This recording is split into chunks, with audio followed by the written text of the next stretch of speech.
Over the next few months, he will strike again and again, each time leaving behind a trail of blood and terror. We know now that there were actually 8 confirmed victims of Jack the Ripper. However, some historians argue that the actual number could be much higher. There were many mutilated bodies found during the time period that were likely Jack's work, but the evidence was not strong enough to confirm it. Also, this map shows where each victim was killed, giving us an idea of the area that Jack frequented. Let's get started. Mary Ann Nichols was born in 1845 and grew up in poverty. She had 4 children and spent her days doing menial jobs and drinking heavily in local pubs. On the night of August 31st, 1888, she left a pub called the Six Bells and was walking along Bucks Row when she was attacked. Her throat was cut and she was left to bleed out on the pavement.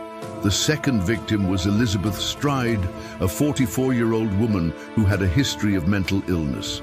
She was found dead on the morning of September 30th, 1888, having been slashed across the throat. Her killer was believed to be Jack the Ripper. Interestingly, Elizabeth survived the attack for some time and even managed to walk a short distance to a doctor's house before collapsing. Next, there was Catherine Eddowes, a 46-year-old alcoholic. She was found brutally murdered on September 30th, 1888. Her throat was cut and her abdomen was ripped open.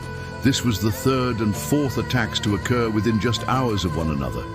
This led to widespread panic in the city, but Jack would strike again. The 5th victim was Mary Jane Kelly, a 25-year-old prostitute who had worked in various music halls. She was found dead in her room on November 9th, 1888. The brutality of her murder was extreme. Her throat was cut, her chest was ripped open, and many of her internal organs were removed.